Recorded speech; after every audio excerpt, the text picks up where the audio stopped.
اني نلعب انا وياك وافوز عليك تنفذ الحكم.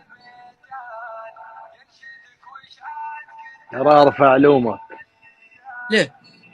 شاعر انا بكتب قصايد، تسمع قصيده؟ ها عطنا قصيده.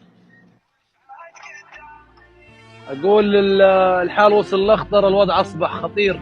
شفت الخيل الاصيل الزمن قابره في الكر راكب مكان الحمير، وكم الراجل اليوم تحكم عليه المرأة وكلمتها اللي تمشي ورأيها يسير. العفو العفو يا وقت والمغفرة، كل شيء واضح ما يحتاج خبير. كنت راقبك بالمقهار والكاميرا، واليوم يشوفك الأعمى والبصير.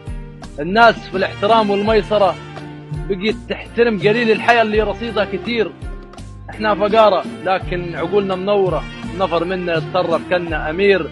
وان قامت الحرب نتعسكر ساعة العسكرة، الطفل فينا يوقع أكبر كبير. بنرضى بما نزل الله وقدره، متسلحين بالقيم والمبادئ والضمير. احنا تربينا على العز من مسطرة. يا رب لا تحطنا في موقف مع واحد حقير، راسي لو افضل غيرك انكسره. مش عاوز مع الذل اتطور البس حرير، ولو في حياتي اهانه يا رب عقل الاخره. ولو في الغنى ذل انا راضي احيا فقير. حرام العيشه اللي تهين الحر والقرقره. سلامتك. الله يصح لسانك. انت وش جنسيتك؟ انا مصري. مصري؟